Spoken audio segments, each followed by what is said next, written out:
Sébastien Baez remporte le tournoi de Rio de Janeiro, l'ATP 500 de Rio de Janeiro, face à la surprise française Alexandre Müller en finale. Il faut qu'on parle de cette finale, il faut qu'on parle de cette tournée sud-américaine. Il faut rendre hommage à cette tournée sud-américaine qui va peut-être disparaître au fil des années. Il ne faut pas que le tennis disparaisse en Amérique du Sud, on en parle tout de suite. Salut à tous, j'espère que vous allez bien, je suis très heureux pour une toute nouvelle vidéo.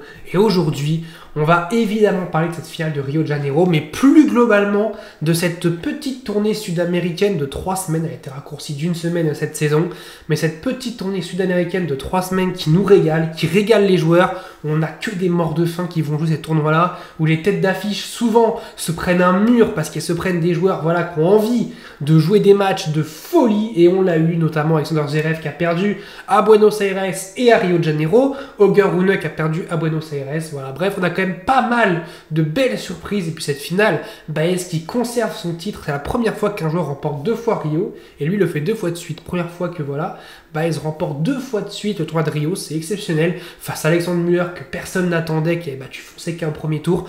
Mais voilà, il faut rendre hommage à cette tournée. Il n'y a pas vraiment eu de finale parce que voilà, Müller était un peu cramé. Et puis Sébastien Baez a très bien joué, a vraiment été très bon. Il a bien été clutch sur les moments importants, ce qui, moi, je trouve parfois lui manquait, notamment dans son tennis. Je trouve que parfois Baez a tendance à un peu s'écrouler dans les moments importants. Il suffit de voir le match face à Gaël Monfils où il est totalement devant. Il mène 4-0, balle de 5-0 dans le 5e à Roland et il perd ce match.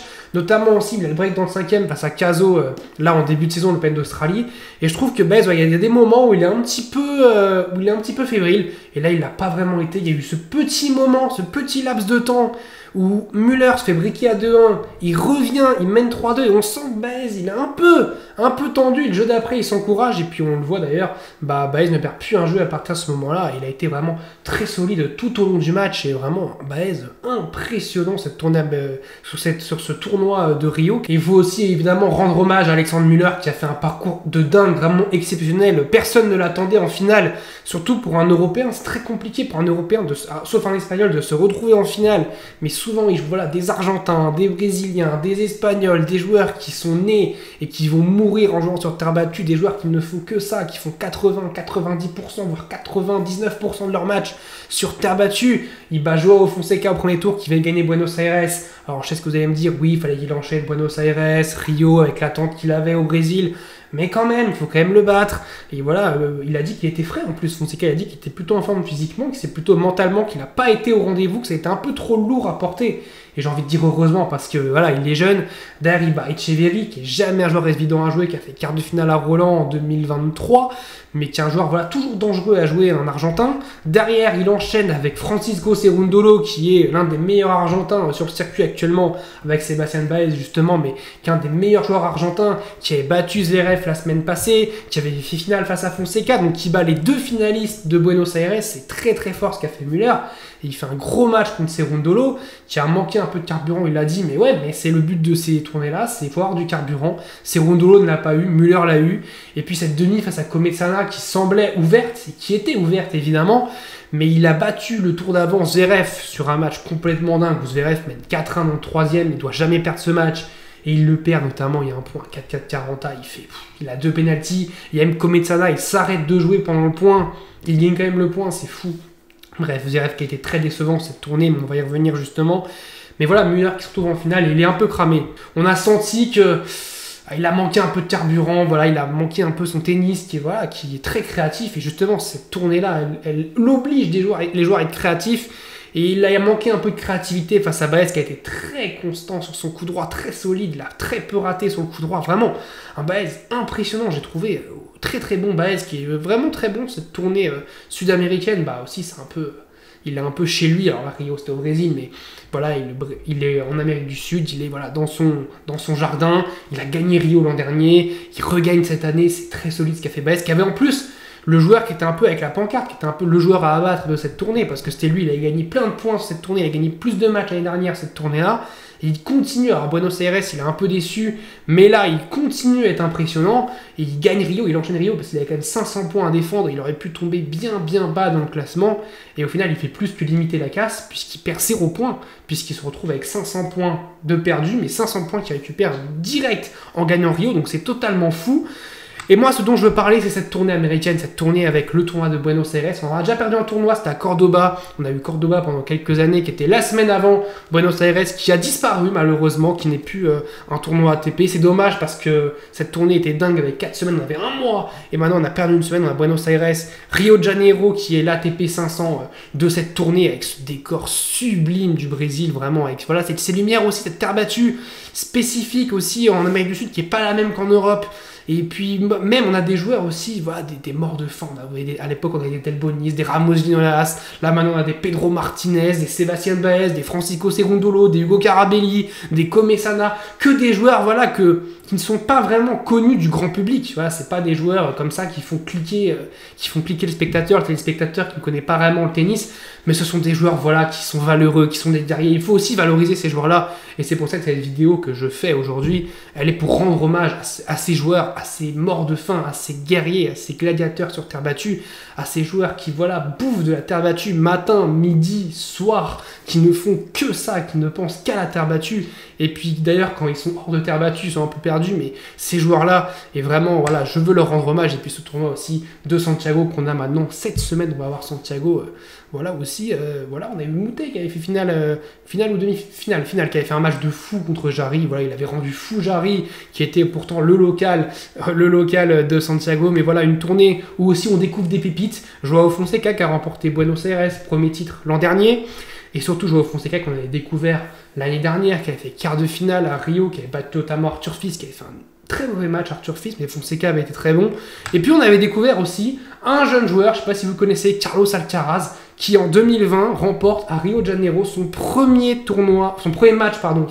match ATP face à Albert Ramos Vinolas, 7-6 au 3e. Alors Albert Ramos Vinolas, si vous ne connaissez pas, c'est vraiment le stéréotype du joueur espagnol de terre battue qui fait que ramener la balle, qui est vraiment horrible à jouer. Si tu n'arrives pas à être constant, consistant et que tu n'es pas solide un minimum, tu te fais bouffer par ces joueurs-là.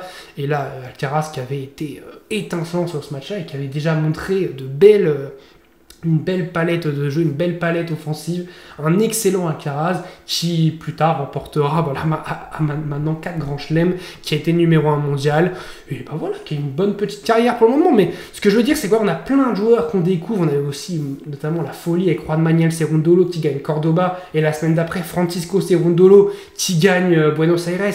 Plein de belles histoires qu'on a sur ces tournois de terre battue. C'est vraiment un bel hommage que je veux rendre à ces joueurs-là, ces morts de faim. Et cette tournée qui malheureusement va peut-être être vouée à disparaître, parce qu'il faut que je vous explique, maintenant l'ATP est financé par le PIF, qui est le fonds d'investissement d'Arabie Saoudite, et l'Arabie Saoudite a comme ambition d'avoir un Master 1000, ce qu'ils vont évidemment avoir. Ils ont les fonds, ils ont les moyens de construire des stades. Ils vont pas, s'il faut construire un stade pour dans un an, ils vont le faire, il n'y a pas de souci là-dessus. Mais ça veut dire que 2026, le calendrier est sorti, il n'y aura pas de changement. Mais 2027, peut-être 2028, peut-être un peu plus tard, mais ça va sans doute arriver malheureusement. Mais on va se diriger vers le Moyen-Orient et on va obliger un peu les joueurs à aller au Moyen-Orient. Ça veut dire que je pense qu'on va peut-être à un moment passer Rio en 250. On va dire Rio, si vous ne mettez pas un meilleur prize money, on passe en 250. Et ensuite, on va privilégier ce tournoi au Moyen-Orient, Doha, Dubaï, et puis le tournoi en Arabie Saoudite, le Master 1000 en Arabie Saoudite. Je pense qu'on va se diriger là-dessus en février. Malheureusement, j'ai envie de dire, parce qu'on avait un mois de février qui était dingue. On a les joueurs, surtout américains, qui vont jouer la tournée américaine avec Dallas, avec Delray Beach. On a les joueurs européens qui jouent Montpellier, Marseille, Rotterdam, qui après se dirigent tranquillement vers le Moyen-Orient avec Doha, Dubaï. Et puis on a ces joueurs argentins, ces joueurs espagnols, ces joueurs brésiliens qui, eux, vont plutôt faire la tournée sud-américaine avec, donc il n'y a plus Cordoba, mais avec Buenos Aires, avec Rio, avec Santiago. Et donc voilà, on avait 3 différents endroits du monde où les joueurs jouaient, où différents joueurs jouaient. On avait puis à chacun sa sensibilité. On avait les joueurs américains surtout qui jouaient en Amérique du Nord, logiquement aux États-Unis. On a les joueurs européens en grande majorité qui jouent les tournois indoor d'Europe, avec Rotterdam, avec Montpellier, avec Marseille, puis après vont un petit peu au Moyen-Orient. Puis on avait ces joueurs de terre battue, ceux qui aiment la terre battue, les Argentins, les Brésiliens, les Chiliens, les Espagnols, qui eux font la tournée sur terre battue. Et donc tout le monde en avait un peu à sa sauce, et c'était très très bien parce que voilà, tout le monde pouvait un petit peu s'y retrouver, on pouvait regarder les matchs qu'on voulait, et puis voilà, si on n'aime pas la terre battue, rien ne nous empêche de regarder, et puis on regardait les matchs en indoor européenne. Si jamais on n'avait rien à faire de la tournée américaine avec les Américains, on regardait pas, mais on avait un petit peu, on pouvait regarder ce qu'on voulait. Là maintenant, je pense que le circuit va vouloir qu'on suive une ligne directrice, que tout le monde fasse la même ligne, et que du coup, je pense que l'objectif à terme, ça va être de supprimer cette tournée sud-américaine pour que tous les joueurs se retrouvent à jouer en Europe, puis après se dérouler au Moyen-Orient, avant de filer aux États-Unis pour faire Indian Wells et Miami. Et je trouve ça dommage parce que c'est l'ambiance qu'on a à Rio, à Buenos Aires, elle est incroyable. Et en fait, cette ambiance-là, on ne peut pas l'acheter. Tous les sous de l'Arabie Saoudite du monde ne pourront pas acheter cette ambiance-là qu'on a, cette ambiance si spéciale qu'on a en Amérique du Sud. Ces matchs où les grandes têtes, les grands joueurs, les Zverev, on a eu Arthur Fils l'an dernier, on a eu plein de joueurs, plein d'exemples de joueurs qui se cassent les dents, qui se prennent un mur en jouant, ces joueurs de terre battue qui arrivent, ils sont chauds patates, ils font plein de challengers avant et ils se retrouvent là. C'est leur moment. Pour eux, on se rend pas compte, mais pour eux, c'est leur moment. Le moment Buenos Aires, Rio, Santiago, c'est pour des joueurs, alors il y a des joueurs pour qui le Grand Chelem c'est l'objectif d'une vie, mais il y en a pour qui remporter Buenos Aires, remporter Rio, remporter Santiago, c'est leur objectif. On se rend pas compte, mais c'est important pour eux. Et maintenant, si on enlève cette tournée sur terre battue, ça va être terrible, je trouve, et ce serait vraiment dommage de perdre cette tournée. Dites-moi vous ce que vous pensez de cette tournée sur terre battue, mais je pense qu'on est on est tous unanimes quasiment à se dire qu'elle est vraiment exceptionnelle, il ne faut pas l'enlever. Et puis même, ceux qui ne regardent pas, mais ça veut dire quand même qu'il faut quand même laisser un petit peu le choix aux gens qui veulent regarder cette tournée qui, je trouve, est forcément dingue. On a plein de belles surprises. On a Santiago la semaine prochaine, on a Dubaï. On a Acapulco, on va bien manger aussi la semaine prochaine. On se retrouve très très vite pour parler de tennis parce que le tennis ne s'arrête jamais. Dites-moi ce que vous avez pensé de cette vidéo, ce que vous pensez de tout le tennis globalement en février. On se retrouve très très vite. N'hésitez pas à vous abonner, à liker, à commenter. C'est gratuit, ça fait toujours plaisir. On est toujours plus en plus dans cette communauté. Je vous remercie du fond du cœur. On se retrouve très très vite. Salut à tous. Portez-vous bien.